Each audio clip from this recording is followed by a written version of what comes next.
Mr. Mayock, will U.S. space launch companies be required to comply with SBTI or the so-called Science-Based Target Initiative emission standards? Under the proposed rule, and it's proposed, as I've noted, any company that has annual sales of 50 million or more. Is that a yes? Is that a yes? If the company has 50 more million in sales annually, Okay. it's a yes for them. Okay. What about Russian space launch companies? Will they have to comply? This rule is about the American, U.S. government supply chain, sir. Okay. Will China space launch companies have to comply?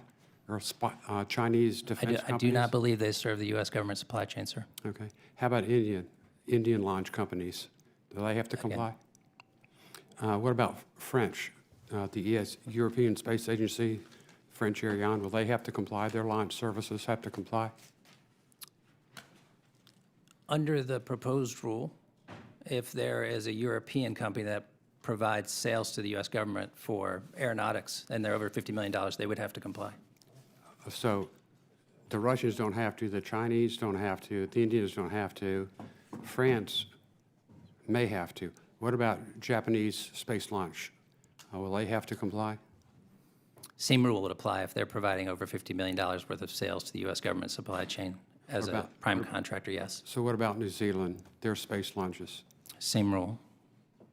They have to comply or don't have to comply?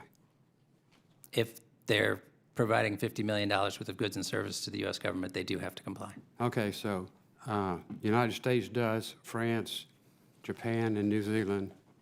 Russia and China, our biggest adversaries, they don't have to comply, big competitors. Does that make sense to you?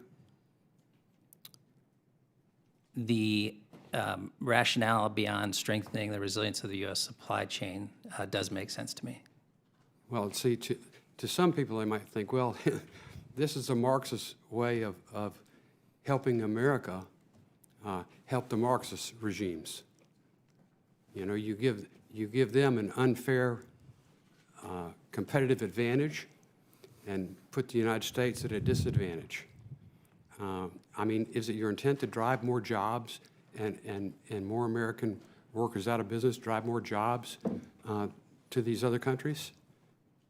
It's our intent to strengthen U.S. supply chain and U.S. companies, and as I noted in my remarks, over 50% of our existing major suppliers comply. I mean, that doesn't pass a straight face test, pal. I mean, how do you strengthen somebody, putting them at a competitive disadvantage? I think you strengthen them, Congressman, with all due respect, by doing what all these major companies have done themselves without the proposed rule. Well, so why do you need a proposed rule if everybody's happy doing it? I mean, I don't hear the Russians clamoring to get involved in this. I don't hear the Chinese clamoring to get involved in this. I think what President Biden is focused on is the security of the American people and the security of the American supply chain. Would you be kind enough to tell me what constitutional authority allows you to delegate government functions to a foreign company without congressional approval? I'm not aware in the proposed rule of any delegation of functions to a foreign company. I mean, you're incorporated outside the United States, so you'll operate outside of control from either branch of the federal government. So, you know, you're out there as a rogue agency dictating policy that puts America at a competitive disadvantage. I mean, I'd have a hard time explaining to my constituents why this is a good idea. Mm-hmm. Well, the proposed rule does what other third-party standards do in the existing U.S. supply chain. For example, well, if everybody wants to do it, why shove it down their throat? Why do you need a rule if it's such a good thing? Well, I'd be happy to provide an example of another requirement of a third-party standard in the government supply chain, which has done a lot to strengthen our supply chain. Our main competitors, our main adversaries on this globe, the people who wish us ill will, have a competitive advantage, and we're at a competitive disadvantage because of your so-called science-based target initiative emission standards reporting.